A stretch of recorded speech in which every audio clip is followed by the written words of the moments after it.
주시옵소서. 하나님 주장하여 주시고 성령님 함께하여 주시고 예수님 은혜 베풀어 주시옵소서.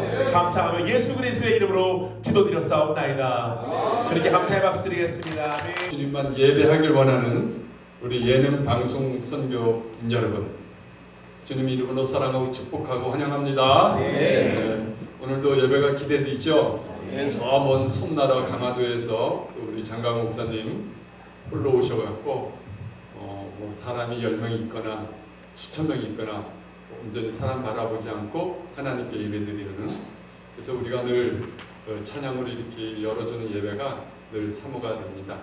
오늘도 예배 가운데 성령님이 기름 부으셔갖고 이곳에 충만히 임해서 여러분과 마음과 생각 가운데 우리 하나님을 향한 사랑이 더욱더 불타오르길 기도합니다. 네, 오늘 예배를 순간순간마다 또 순서마다 주님의 임재가 충만히 임하길 믿고 기도하며 예배를 위해서 우리 이은실 목사님께서 별도 기도를 인도하시고 예배를 시작하도록 하겠습니다. 감사드립니다. 다 같이 기도드리겠습니다. 살아계신 하나님 참으로 감사합니다. 우리가 노래했습니다. 예수님의 은혜 안에서, 하나님의 사랑 안에서, 성령님의 돌보심 안에서 오늘 우리는 주님 앞에서 안전하며 또 주님 앞에 보호받으며 이 자리에 나온 줄 믿습니다.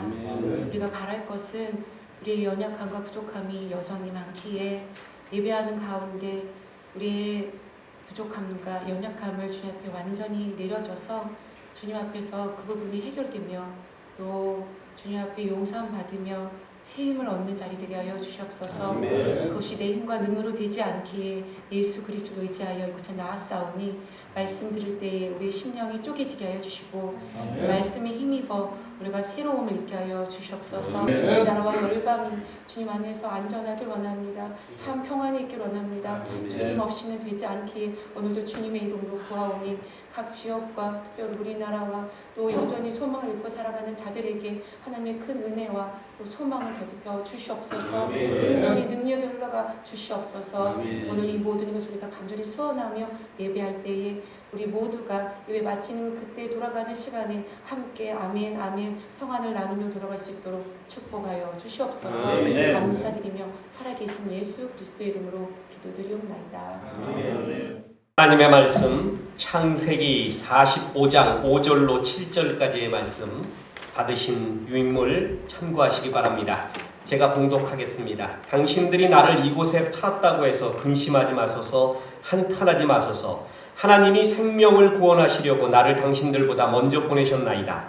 이 땅에 2년 동안 흉년이 들었으나 아직 5년은 밭가리도 못하고 추수도 못할지라. 하나님이 큰 구원으로 당신들의 생명을 보존하고 당신들의 후손을 세상에 두시려고 나를 당신들보다 먼저 보내셨나니. 아멘. 이 말씀 중심으로 이젠 믿음의 관점으로 보라 라는 주제로 하나님의 말씀을 증거합니다. 2024년도도 벌써 이제 2월이 지나가고 있습니다. 다들 건강하시고 좋은 일, 영원한 일 많으시고 가정에 여러 문제들 해결되시고 평강과 은혜가 넘쳐나기 바랍니다. 특히 우리 장로님 건강 잘 회복하시고 우리 이상호 집사님 가정 더 거룩하시고 행복하시고 좋은 일 많이 있기 바랍니다. 우리 권영만 장로님, 특히 우리 사모님 잘 쾌유되시고 그 가정에 웃음과 소망이 넘쳐나기를 주 예수의 이름으로 축원합니다. 좋은 일 여러분 많기를 바랍니다.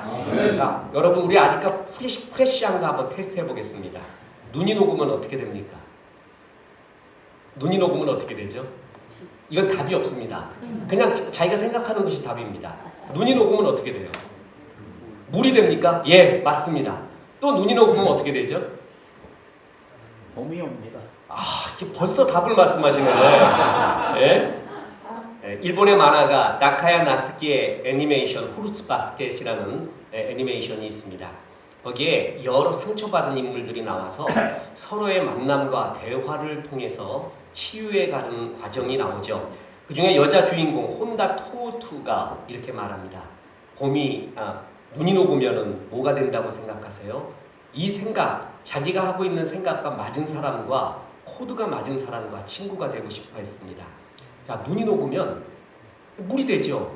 물리적 현상입니다. 이거 맞습니다. 이 해석이 맞죠. 물리적 해석입니다. 또 어떤 사람은 그래요. 눈이 녹으면 길이 질퍽해진대요. 그래서 교통이 불편해진대요. 사회학적 해석입니다. 이것도 많습니다. 그런데 우리 장로님 말한 것처럼 눈이 녹으면 뭐가 되는가? 그러면 봄이 온다. 굉장히 시적이죠. 동화적이고 이런 해석도 맞습니다. 제가 어디 가서 이런 질문을 드렸었는데 우리 교회 장로님의 답변은 처음 들어보는 답변이었습니다. 눈이 녹으면 뭐가 됩니까? 그랬더니 눈물이 된대요. 그 답변도 대단합니다. 답은 없습니다. 다 해석이 여러 관점이 있다라는 것입니다. 같은 꽃을 보더라도 한의사의 눈에는 약재로 보이고 요리사의 눈에는 요리 재료로 보이고 가수의 눈에는 노래로, 화가의 눈에는 그림으로, 시인의 눈에는 시로, 남자의 눈에는 고백으로, 그리고 여자의 눈에는 낭만으로 보입니다. 우리는 모든 사물을 객관적 보편 타당성 있게 그대로 보는 사물은 하나도 없습니다. 전부 우리가 보고 싶은 것 보고요, 듣고 싶은 것 듣습니다. 물을 물로 보는 사람 없습니다. 또 산을 산으로 보는 사람 없고 사람도 사람으로 제대로 보는 사람 거의 없습니다. 다 자기의 해석의 툴 가지고 보는 것이죠. 그래서 프레드리히 니체 같은 경우에는 사실은 없다, 해석만 있을 뿐이라는 아주 유명한 해석학적 말을 했습니다. 세상은 보이는 대로 존재합니다. 스페인의 철학자 호세 오르테가 이 가제트는 관점만큼 많은 현실이 있다. 자, 무슨 얘기냐 하면 현실이 있고 다가온 우리들의 일이 있는데 그 현실에 대한 해석이 무엇이냐, 관점이 무엇이냐가 사실은 90이라는 것입니다. 현실은 10이라는 것이에요. 그 현실의 10을 어떤 눈, 어떤 관점으로 바라보나. 에픽투테스, 노예 출신으로 스토아 철학가죠. 우리 그리스도인이 인문학을 많이 알아야 되는 이유 중에 하나가 스토아 철학이 성경에도 나옵니다. 스토아 철학의 대표적인 두 사람이 있는데 마르크스 아울렐리우스 그리고 에픽투테스. 한 사람은 황제고 한 사람은 노예였습니다. 이 노예 출신 에픽투테스가 이런 말을 했습니다. 인간은 사물로 인하여 고통받는 것이 아니라 그것을 받아들이는 관점으로 인해 고통받는다. 그러니까 좋은 관점을 가지고 있잖아요. 그럼 나에게 어떤 팩트, 사실이 다가왔는데 그에 대한 좋은 해석을 하게 됩니다.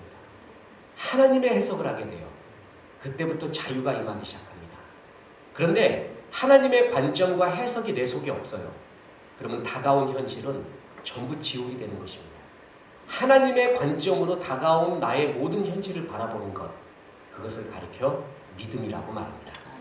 그게 하나님의 관점, 믿음의 관점이라고 말합니다. 올 한 해 우리는 더욱더 믿음의 관점으로 봐야겠습니다. 믿음의 관점으로 보라. 그래서 고난이 왔을 때도 대개 우리는 고난이 올 때 이렇게 말합니다. Why me? 왜 하필이면 나에게? 왜 하필이면 나에게 올까? 이게 대부분의 이야기입니다. 그런데 또 다른 관점에서 보면 주님, 나에게 무슨 말씀을 하고 있는 것입니까? 사람은 고난당하지 않으면 안 듣습니다. 그래서 C.S. 루이스가 고난이 하나님의 음성을 듣게 하는 확성기라는 말에 정말 전적으로 동의합니다. 정말 안 들으려고 해요. 참 교만한 게 우리 인간이거든요. 근데 고난 속에서 듣게 됩니다.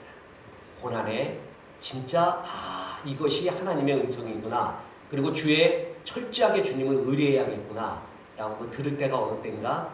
고난의 때입니다. 그래서 주님, 고난의 때 나에게 무슨 말씀을 하려고 하십니까?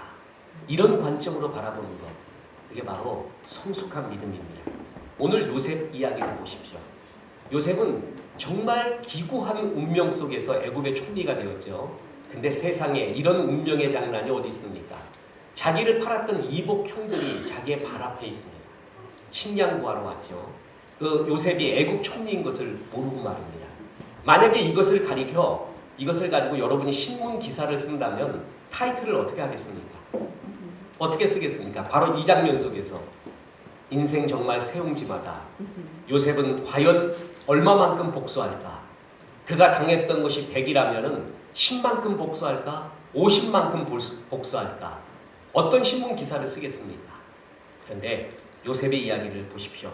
당신들이 창세기 45장 5절 당신들이 나를 이곳에 팔았다고 해서 근심하지 마소서, 한탄하지 마소서, 하나님이 생명을 구원하시려고 나를 당신들보다 먼저 보내셨나이다. 구약 성경에서 하나님의 관점, 하나님의 주권을 제일 인정한 최고의 구절을 이 구절로 듭니다. 자, 당신들이 날 판 걸로 난 생각하지 않습니다. 하나님이 큰 뜻이 있어서 나를 이곳에 보낸 것으로 저는 믿습니다. 더군다나 7절에 보면 하나님이 큰 구원으로 당신들의 생명을 보전하고 당신들의 후손을 세상에 두시려고 나를 당신들보다 먼저 보내셨나니, 하나님이 아브라함에게 너의 자손이 하늘의 별같이 바다의 모래와 같이 많으리라, 그를 통해서 언약의 백성의 삶을 보여주리라 약속하신 것을, 그 큰 일을 이루기 위한 첫 번째 과정이었습니다. 난 그렇게 믿습니다. 관점이 완전히 달라요. 만약에 인간적인 관점을 가지고 있다면요, 그야말로 찢어 죽여도 그 한이 풀리지 않을 관점일 것입니다. 속에 독이 굉장히 많을 것입니다. 사람이 독이 많은 사람이 힘을 가지게 되면 복수하려고 합니다. 그래서 어떻게 최악의 복수를 할까? 그렇게 보겠는데, 그는 하나님의 은혜로 자기 삶에 다가온 모든 삶의 현상들, 사실들에 대한 해석이 주님의 관점으로 해석하기 시작합니다. 그래서 독이 풀린 것입니다. 정말 멋있는 자입니다. 하나님의 관점을 품었기에 이 귀한 구원의 역사, 이스라엘 민족을 이루는 역사, 피의 역사가 아닌 이런 역사가 시작이 된다는 거죠. 저는 우리나라 정치 현실에서도 모든 여당 야당 어느 계파를 분류하고 이제 복수하지 말고 나라 발전을 위해 정말 달려갔으면 정말 좋겠습니다. 그런데 인간의 죄성은 그렇게 만들지 않거든요. 하나님의 관점이 들어갈 때 바로 이런 용서와 은혜가 들어가는 겁니다. 토미 텐이라는 목사님이 하나님의 관점이라는 책을 썼습니다. 거기에 보면 서너 살쯤 되었을 자기의 막내딸 이야기를 계기로 해서 그 글을 쓰게 됐는데, 이 딸이 엘리베이터를 탔어요. 그랬더니 엘리베이터 안에 신비한 장식들, 또한 아름다운 조명, 이러한 디자인들을 보고 되게 즐거워했습니다. 그러다가 갑자기 사람들이 타기 시작을 했죠. 그러니까 하나도 보이지 않아요. 사람들이 갖고 있는 핸드백, 구두, 그리고 벨트 이런 것만 보였어요. 아빠한테 SOS를 칩니다. 아까처럼 엘리베이터를 다시 보고 싶다고. 아빠 숨이 막혀요. 그랬더니 그 막내 딸을 아빠가 들어줍니다. 높이 들어줘요. 그래서 자기의 눈높이만큼 들어줬더니 이제서야 다시 엘리베이터의 풍경이 보이기 시작합니다. 그때 이 토미 테니 목사님이 깨달은 것이 있습니다. 하나님의 관점 보려면 하나님의 어깨 높이 올라가야 되는 거예요. 그 전에 우리가 지금 보고 있는 것은 나를 왜 이렇게 답답하게 하는 수많은 군중들이 여기 있을까?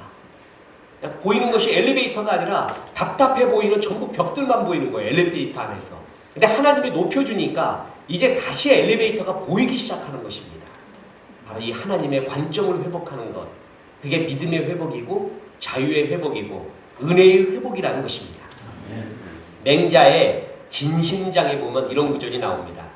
공자 동동산하니 소노요, 동등 태산하니 소천하라.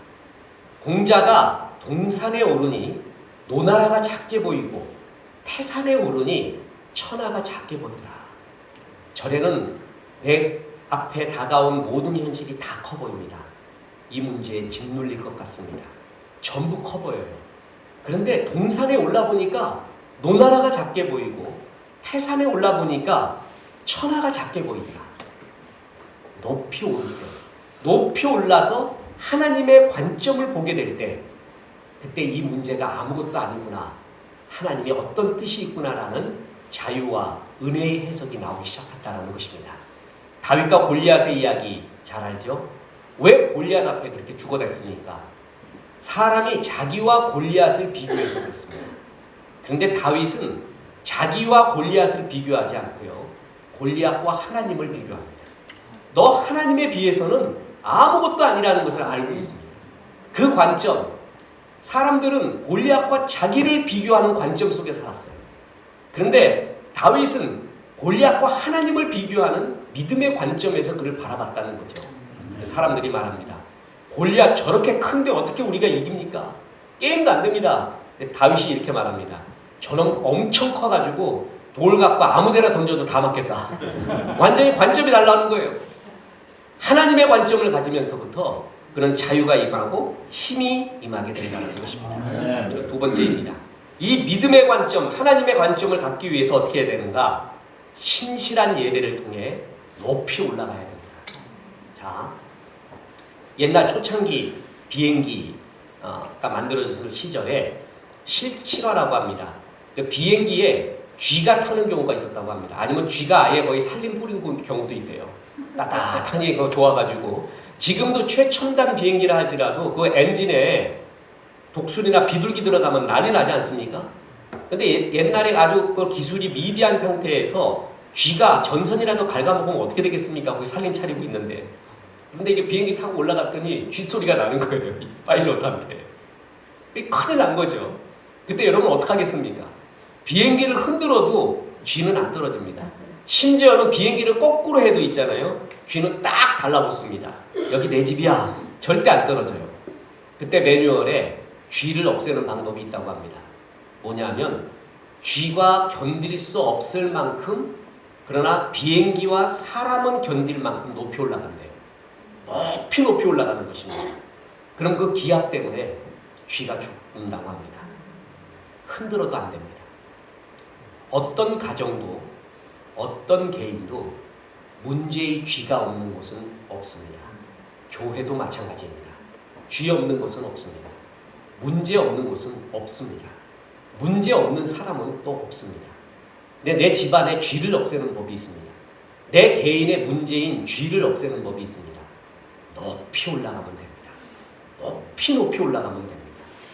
그래서 거룩의 관점, 하나님의 관점을 갖게 되잖아요. 그러면 쥐는 저절로 없어집니다. 쥐하고 싸우려고 하잖아요. 그러면 안 됩니다. 저도 목회하면서 깨달은 게 있습니다. 교회는 쥐가 있습니다. 근데 그 쥐하고 맞짱 뜨려고 하잖아요. 그러면 또 같은 쥐새끼가 되는 겁니다. 하나님을 바라봐야 돼요. 내가 높이 올라가면 돼요. 내가 높이 올라가고 하나님의 것을 추구하잖아요. 그러면 쥐는 저절로 없어집니다. 이 높은 관점, 높은 곳, 최고의 높은 곳이 뭐냐면 예배입니다. 예배가 하나님의 뜻을 보여주고 주의 영광을 나타내는 최고의 것이 예배입니다. 그래서 신실한 예배를 통해 자꾸 하나님의 높은 관점을 보기 시작을 해야 돼요. 말씀에는 두 가지 기능이 있습니다. 말씀은 문제 자체를 없애버립니다. 그리고 사건을 일으킵니다. 자, 여러분, 말씀이라는 히브리어는 나바르라고 하는데 두 가지의 뜻이 있습니다. 하나는 말씀, 하나는 사건이라는 뜻입니다. 빛이 있으라 하심에 말씀했죠? 빛이 뭐라고요? 있었고. 하나님의 말씀은 사건을 일으킵니다. 믿음은 바라는 것들의 뭐라고요? 실상이라고 했죠. 그 실상을 다른 말로 하면 사건이라고 말하면 됩니다. 믿음이 뭐냐면, 믿음이 어떻게 생기냐면 로마서 10장 17절에 그러므로 믿음은 들음에서 나며 들음은 그리스도의 말씀으로 말미암느니라. 하나님 말씀을 들어야 믿음이 생기거든요. 오늘 예배 드렸어요. 그래서 이 말씀을 드렸어요. 그래서 여러분이 믿음으로 아멘 했어요. 그렇게 되리라고 믿습니다 라고 말했어요. 다른 게 아니라 하나님의 말씀을 듣고 믿습니다 라고 말했어요. 그러면 믿음은 바라는 것들의 뭐라고요? 실상, 사건을 일으킵니다. 이게 말씀의 힘입니다. 예배 때 하나님의 말씀을 받잖아요. 그럼 그리고 그것을 믿잖아요. 그럼 그것은 사건을 일으킵니다. 진짜 역사를 일으킨다는 거죠. 현실로 만들어진다라는 얘기입니다. 그것처럼 위대한 것은 없습니다. 말씀은 이토록 사건을 일으켜요. 진짜 문제를 없애버리는 역사를 나타내요. 그리고 말씀의 능력 또 하나가 뭔지 아십니까? 해석의 능력. 말씀을 많이 받잖아요. 그리고 말씀에 많이 아멘을 하잖아요. 그러면 다가온 현실에 대한 해석의 능력이 생깁니다. 유대인들은 모세 오경을 아무 해석도 가하지 않고 어린 시절에 그냥 외우게 한다고 합니다. 그냥 무조건 외우게 하는 거예요. 그런데 너무나 신기한 거는요. 살다 보면은요. 내게 지금 일어나는 이 일이 오경 속에서 읽었던 그 일에 하나가 걸린대요. 그때 모세는 어떻게 했는가? 요셉은 어떻게 했는가? 야곱은 어떻게 했는가? 아브라함은 어떻게 했는가가 외우고 나잖아요. 그러면 이렇게 했구나. 이런 현실 속에서 그래서 나에게 다가온 현실을 해석하는 능력이 생긴다는 것입니다. 말씀은 문제를 없앱니다. 또 하나 해석의 능력을 줍니다. 그래서 말씀을 깊이 많이 알고 뜨거워졌어요. 그리고 그 말씀 속에 살고 있습니다. 그러면 뭐냐면 다가온 모든 현실에 대한 해석의 능력이 일어나게 됩니다. 아, 그렇구나. 요셉도 이런 일을 이렇게 당했었구나. 야곱도 나와 똑같은 일을 이렇게 당했구나. 그때 그가 이렇게 했지. 이렇게 했으니까 실수를 했지. 이렇게 했으니까 성공을 했지. 그 말씀 속에 있으면 그것이 나를 해석하게 합니다. 현실을 해석하게 합니다. 그래서 이런 경우에 이렇게 해야겠구나 라는 답이 저절로 나온다는 것입니다. 그러면서 믿음의 관점을 갖고 살게 된다는 것입니다. 또 믿음의 관점을 갖기 위해서 중요한 것이 또 한 가지가 있습니다.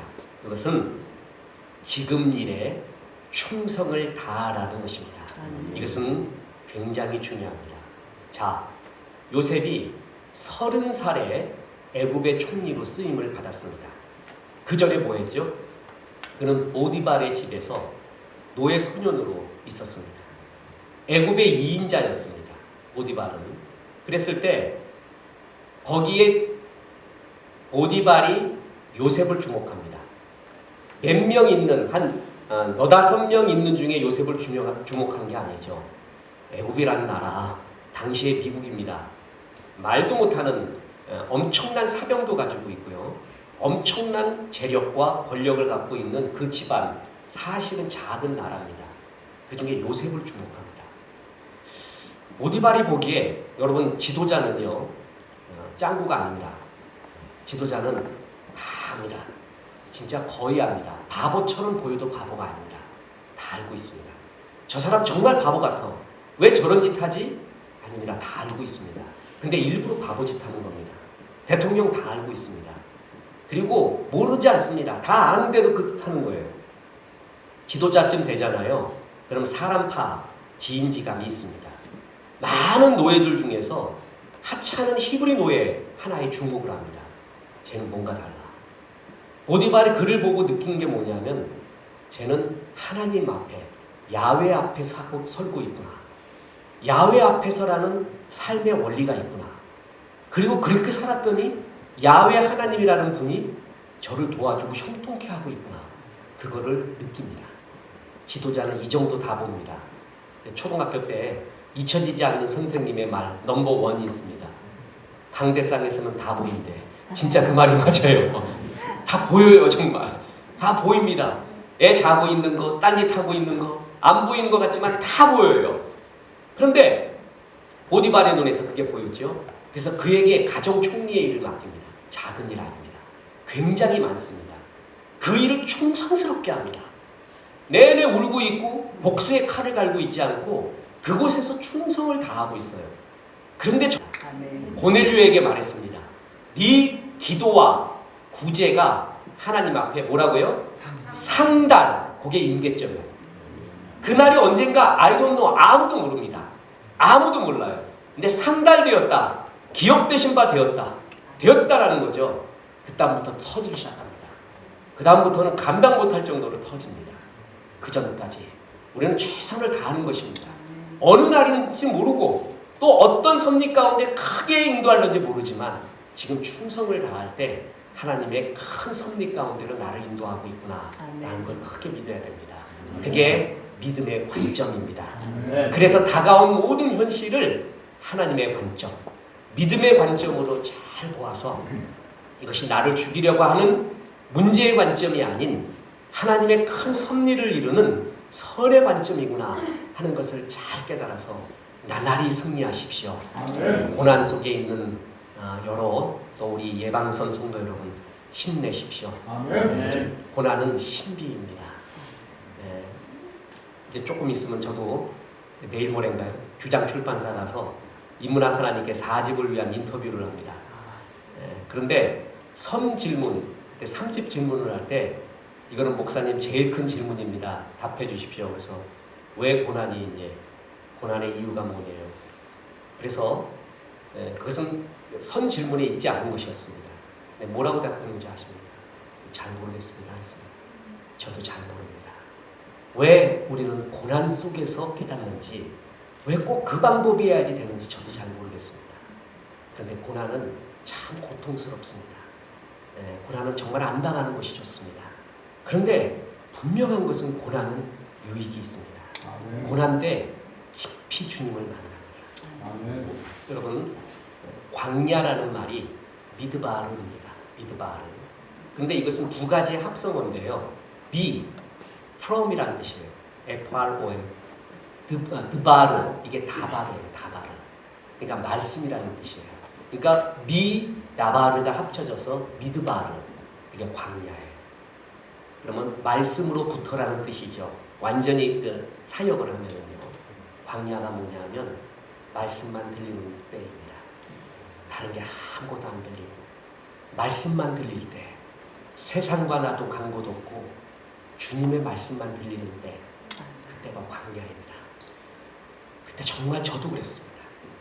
저도 그때 주의 음성, 눈물겨운 주의 음성을 깨닫고 정말 눈물을 정말 흘려봤고, 그 고난의 때가 깊고 깊은 신비의 때입니다. 그때를 겪고 있는 우리 성도 여러분, 힘내십시오. 그리고 분명히 봄이 옵니다. 그리고 주의 은혜로 회복되어지고 하나님의 섭리로 잘 합력하여 선을 이룰 것입니다.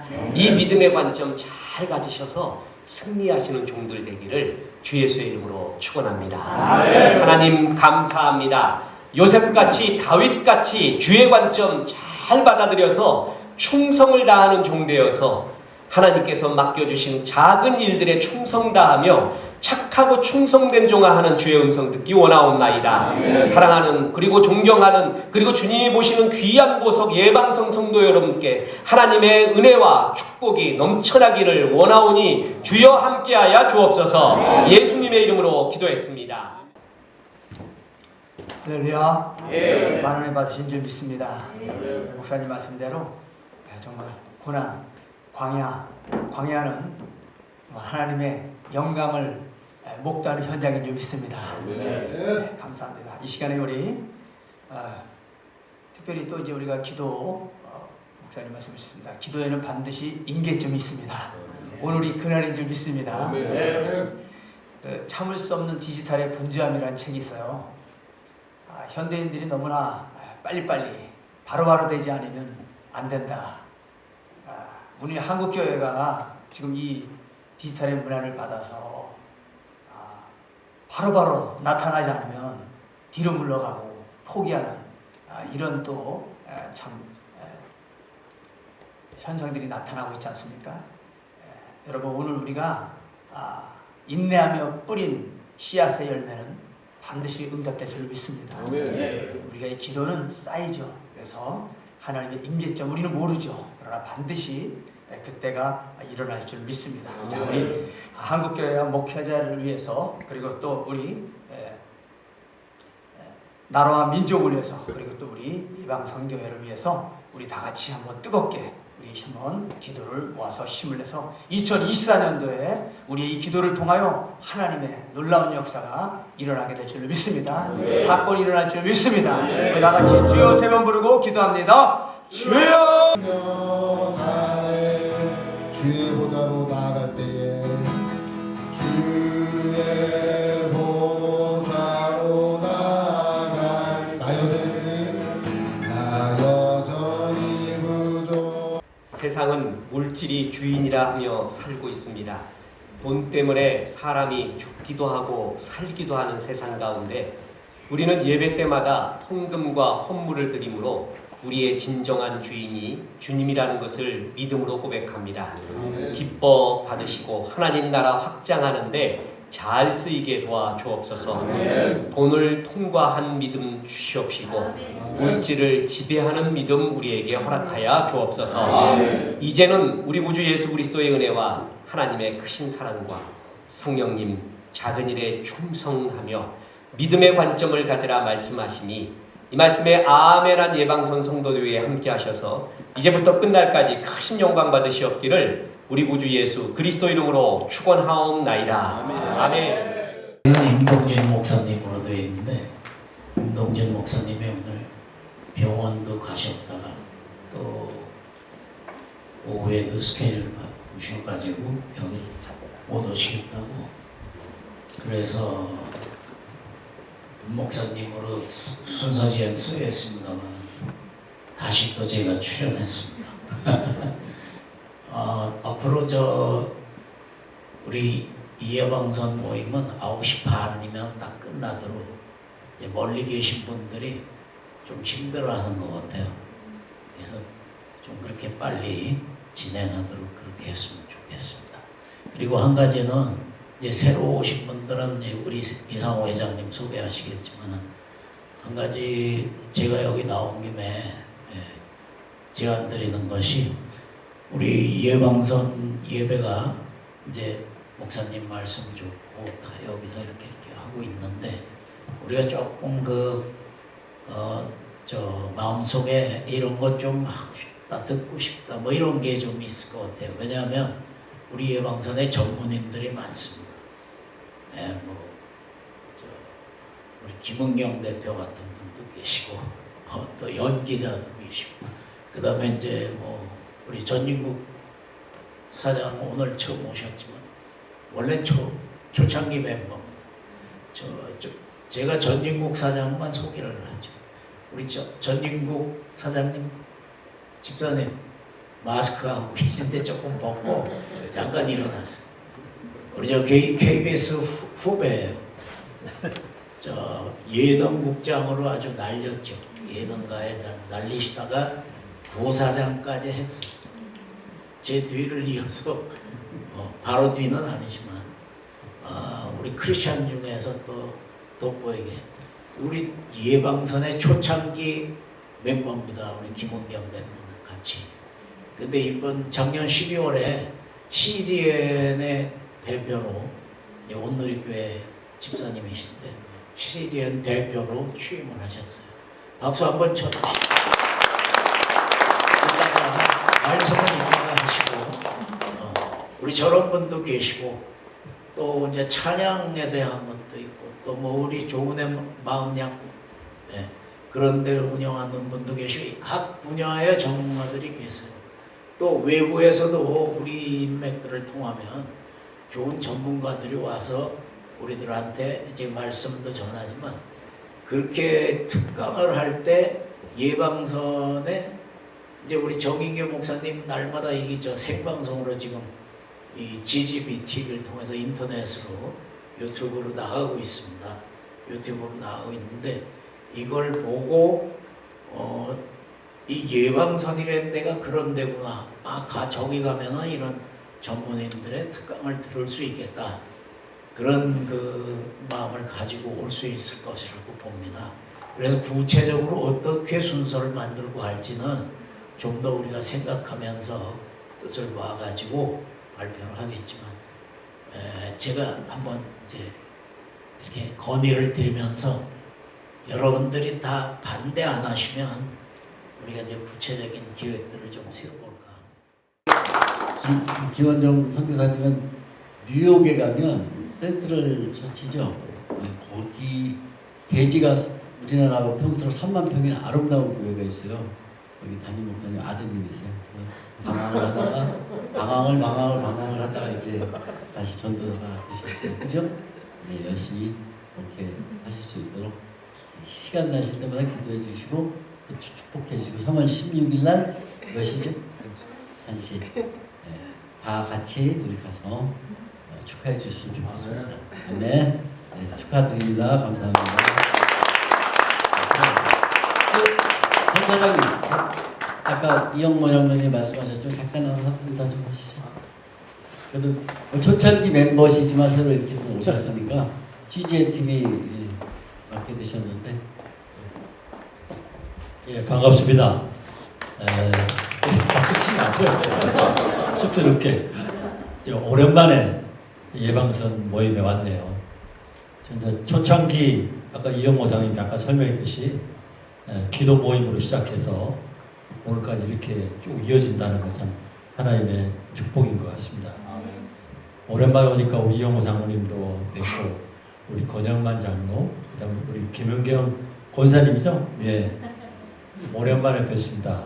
나머지 분들은 제가 안면이 없어서 처음 뵙는 것 같고요. 또 반가운 건 우리 장광호 목사님, 저희 절친인 친구도 장광호 목사예요. 깜짝 놀랐어요. 지금 미국 가 있는데 어릴 때부터 절친이었거든요. 그 친구가 같이 이름이 같아서 정말 반가웠습니다. 우리 이상호 회장님은 같이 온누리교회 다니는데 말은 많이 듣는데 오늘 처음 뵙네요. 오늘 귀한 만남이었던 것 같습니다. 앞으로도 우리 예방선이 하나님 뜻 가운데서 문화선교에 최선을 다해서 하나님 영광을 드러내는 정말 아름다운 또 멋진 사역을 하는 우리 예방선이 됐으면 하겠습니다. 함께 기도하겠습니다. 고맙습니다. 감사합니다. 전사님 정말 KBS의 전설적인 예능 PD셨는데 또 뵙게 되셔서 너무 감사드립니다.